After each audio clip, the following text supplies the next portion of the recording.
न जाने कब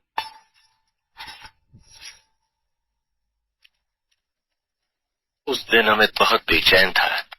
इसी बेचैनी में उसकी उंगलियां न जाने कब से बिना किसी रीजन के लैपटॉप पर चल रही थी। अमित की लाइफ का एक ही गोल था, यूपीएससी क्लियर करना। आज वो 27 साल का था, लेकिन 21 साल की उम्र से अब तक वो 4 बार यूपीएससी के एग्जाम दे चुका था, मगर हर बार उसके हाथ मायूसी ही लगी।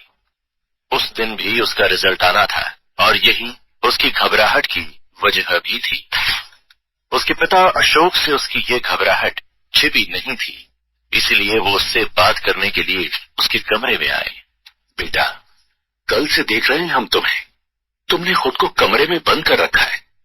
पापा, 4 अटेम्प्ट दे चुके हैं हम, इस बार भी क्लियर नहीं हुआ तो क्या? अरे कैसी बात कर रहे हैं आप पापा? घबराहट तो होगी ही ना। अगर इस बार भी फेल हो गए तो मोहल्ले वाले हमारा बाहर आना जाना ही मुश्किल कर देंगे। वो शर्मा अंकल है ना, परसों ही मिले थे हमें मार्केट में। हमें देखते ही अपने बेटे की सैलरी स्लिप दिखाने लगे, और ये हमारे साथ कोई पहली बार नहीं हुआ था। देखो बेटा अमित, अगर तुम अपने फ्यूचर को लेकर परेशान हो तो ये बात हम एक बार को समझ सकते हैं, लेकिन अगर तुम ये सोचकर परेशान हो कि लोग क्या कहेंगे तो बेटा ये सही नहीं है। लेकिन पापा, लोग हमारे बारे में क्या सोचते हैं इस बात से फर्क पड़ता है, क्योंकि हमें रहना तो इन्हीं लोगों के बीच में है। अरे उनके कुछ भी कहने से क्या होता है? आखिर ये लोग हैं कौन? लोग क्या कहेंगे, लोग क्या सोचेंगे? बेटा अगर यही सोचते रहे ना तो किसी और चीज पर ध्यान कैसे दोगे? पापा, ओशो को पढ़ते पढ़ते आपको तो हर चीज से फर्क पड़ना ही बंद हो गया है, लेकिन हम ऐसा नहीं कर सकते। वैसे भी आप हमारी जगह पर नहीं हो, आपको समझ नहीं आएगा कि हम पर क्या बीत रही है। लखनऊ में रहने वाले इस सक्सेना परिवार का रहन सहन और घर बिल्कुल हमारे और आपके जैसा था, लेकिन इनके घर में एक चीज ऐसी है जो हमारे जैसे मिडिल क्लास परिवारों के घरों में आम नहीं होती, और वो है ओशो की किताबों से भरी एक अलमारी। हम सब की जिंदगी में कोई ना कोई एक गुरु होता ही है जिसकी बातों से हम प्रभावित होते हैं। अशोक सक्सेना के लिए ओशो वही गुरु थे। इस कहानी में अमित अपने लाइफ स्ट्रगल्स फेस करते हुए अपनी सेल्फ डिस्कवरी के रास्ते पर है, और अशोक उसकी इस जर्नी में उसके गाइड बने हुए हैं। क्या ओशो की दी हुई सीख इन दोनों के बीच पुल का काम करते हुए अमित को उसकी मंजिल तक पहुंचा पाएगी?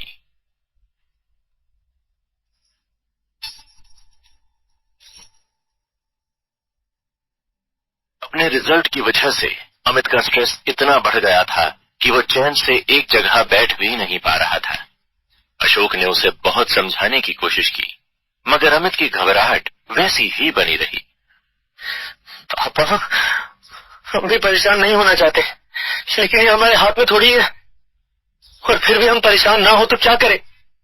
हमें तो अपनी आगे की लाइफ में सब कुछ डार्क ही नजर आ रहा है। बेटा कल क्या होगा ये किसे पता है, और जो चीज हमें पता ही नहीं उसके बारे में सोच सोच कर हम अपने आज को क्यों खराब करें? पता नहीं पापा, हमें तो कुछ समझ नहीं आ रहा। ठीक है तो फिर अब हमारी बात जरा गौर से सुनो। देखो फिलहाल तुम्हारी ये टेंशन सिर्फ तुम्हारे रिजल्ट को लेकर है, जो अभी तक आया भी नहीं है।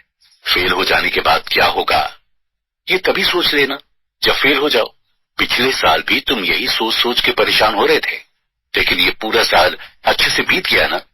तुम्हारी प्राइवेट नौकरी भी तो पक्की हो गई है। पापा, पूरी लाइफ हमें छोटी सी नौकरी थोड़ी करते रहेंगे। फ्यूचर को लेकर हमारे भी कुछ बड़े बड़े सपने हैं। तो क्या इस तरह से टेंशन में खुद को कमरे में बंद करके तुम्हारे वो सपने पूरे हो जाएंगे? बोलो। अरे रिजल्ट के चक्कर में तुम ऑफिस भी नहीं गए, ऊपर से तुम उस कल की चिंता में भी घुले जा रहे हो जो अभी आया ही नहीं है। तुमने तो सुना ही होगा बेटा, चिंता चिता के समान होती है, दिमाग को कमजोर करती है 100 अलग। अगर यही हाल रहा ना तो जब वो कल आएगा, वैसे तो कल कभी आता ही नहीं, आता है तो सिर्फ आज आता है। पर अगर हम मान भी लें कि कल आता है, तो जब वो आएगा ना तो तब तक तुम खुद को इसकी चिंता में इतना थका लोगे कि तुम्हें ना तो उसका आनंद उठाने की इच्छा बचेगी और न ही उसका सामना करने की शक्ति।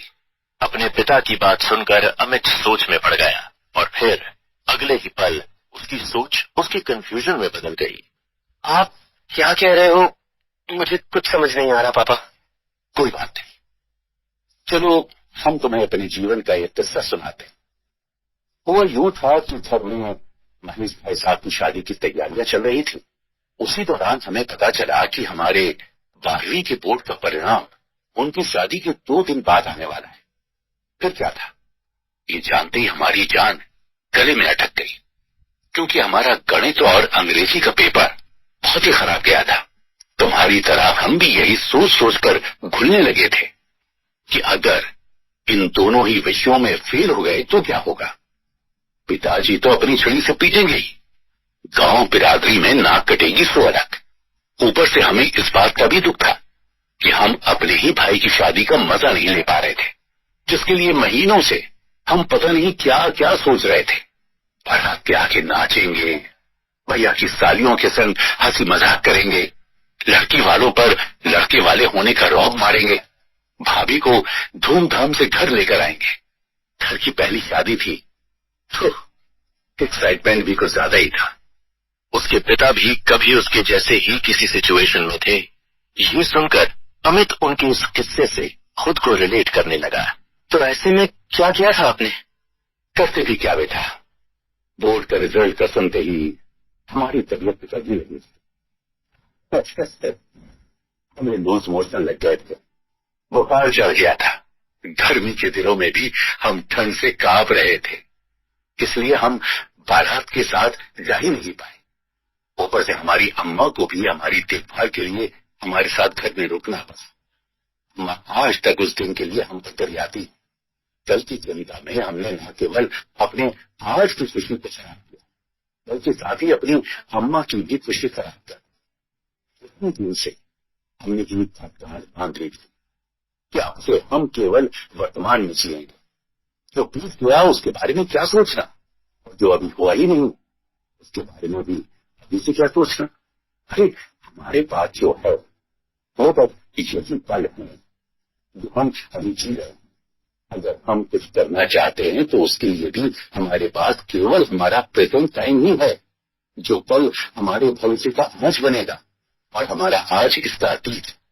और अगर हम अपने आज को अच्छे से नहीं जिएंगे तो कल अपनी इसी दुख और कठिनाइयों से भरे अतीत को लेकर रोते रहेंगे। हमारे ओशो भी तो यही कहते हैं, कल कभी नहीं आता, हमेशा आज आता है। आपके पास जो है वो आज है, अभी है। अपने हर दिन को ऐसे जियो जैसे वो आपके जीवन का आखिरी दिन हो। तो इन बातों से भले ही उस दिन अमित की ये टेंशन पूरी तरह दूर न हुई हो, मगर उसे इस पर सोचने के लिए और जरूर मिल रहा था। लेकिन लाइफ में टेंशन का सिर्फ यही कारण तो नहीं होता। अमित अपने जीवन के जिस दौर से गुजर रहा था उसमें आए दिन उसके सामने कोई ना कोई समस्या आकर खड़ी हो जाती थी। जैसे यूपीएससी में इस बार भी फेल हो जाने के बाद अमित इस बात को लेकर कंफ्यूज था कि क्या वो यूपीएससी करना भी चाहता है या नहीं। क्या अशोक इस बार भी ओशो की किसी सीख से उसकी ये प्रॉब्लम सॉल्व कर पाए? आइए जानते हैं अगले एपिसोड में।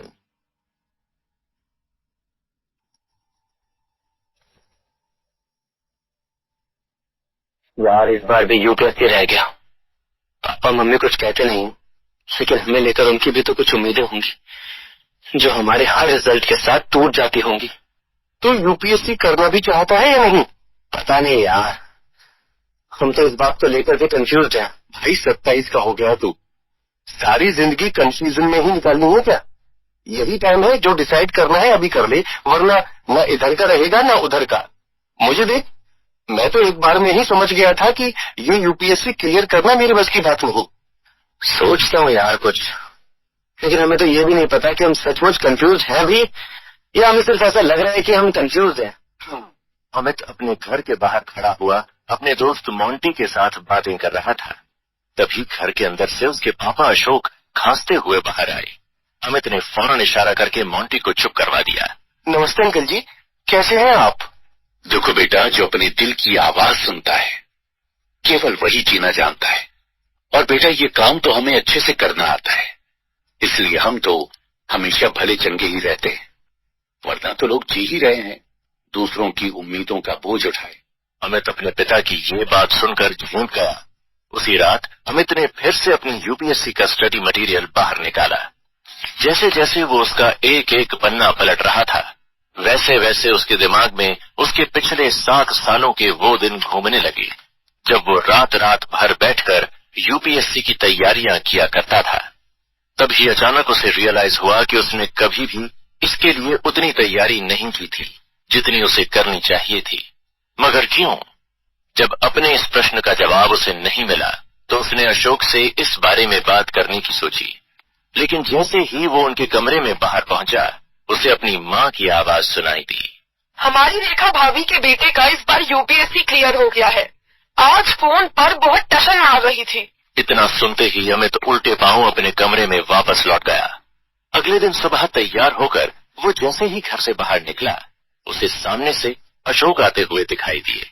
कहीं जा रहे हो बेटा? कोचिंग जा रहे हैं, सोच रहे हैं अगले साल की तैयारी अभी से शुरू करते। बहुत बढ़िया, बहुत बढ़िया। लेकिन पहले अपनी शर्ट के बटन तो बंद कर लो।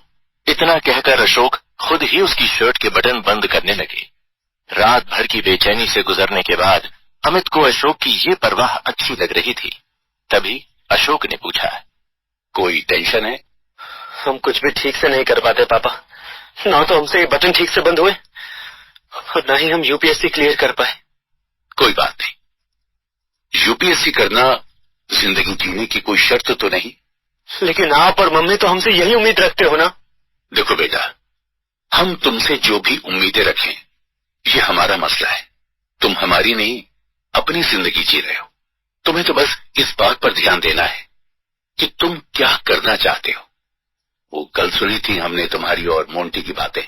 अगर तुम यूपीएससी को लेकर किसी दुविधा में हो तो इसका मतलब यही है कि या तो तुम वो करना ही नहीं चाहते, या फिर अगर करना भी चाहते हो तो क्यों करना चाहते हो ये तुम्हें पता ही नहीं है।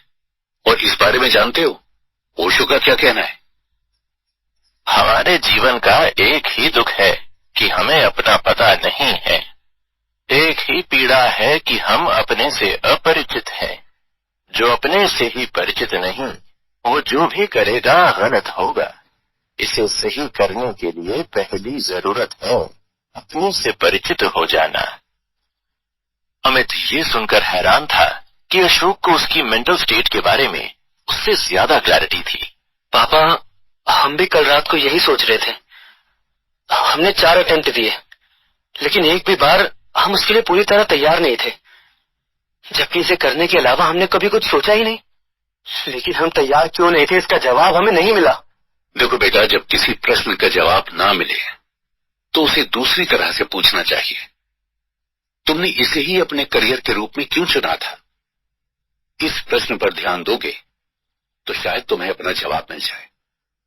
हाँ, बस एक बात याद रखो, तुमसे दूसरों की जो भी उम्मीदें हैं उसे अपना सच मत बनने दो, वरना उनके बोझ तले तुम खुद को खो दोगे। खुद से तुम्हारा कभी ना खत्म होने वाला एक युद्ध शुरू हो जाएगा, क्योंकि तुम एक ऐसी जिंदगी जी रहे होगे जिसकी राह तुमने खुद नहीं चुनी होगी। तुम्हें हर समय इसी बात का तनाव रहने लगेगा। देखो बेटा, दूसरे चाहे अपनी जिंदगी में कितने ही सफल क्यों हो, उनसे हमारा चाहे कितना ही करीबी रिश्ता क्यों ना हो, लेकिन वो हमारे बारे में कभी सही फैसला नहीं ले सकते। लेकिन क्यों पापा? क्योंकि उनकी सोच पर अपने अनुभवों का असर होता है। वो खुद को जानते हैं, लेकिन तुम्हें नहीं। तुम क्या चाहते हो, क्या महसूस करते हो, तुम में क्या कमियां हैं, क्या खूबियां हैं, वो उन्हें नहीं पता, वो नहीं जानते। ओशो इस बारे में कहते हैं, जीवन में तुम कितने सही हो और कितने गलत, ये केवल 2 लोग जानते हैं, एक परमात्मा और दूसरी तुम्हारी अंतरात्मा। देखो, अगर तुम खुद को पूरी तरह नहीं जानते तो खुद पर ध्यान देना शुरू करो, नहीं तो जो भी काम तुम करोगे उसमें अपना 100% कभी नहीं दे पाओगे। और इसके लिए तुम्हें खुद से ईमानदार रहना सीखना होगा।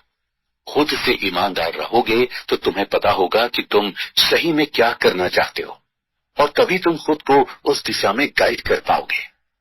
जानते हो, हमारे मन में उन्हीं चीजों को लेकर डर होता है जिन्हें हम जानते नहीं, पहचानते नहीं।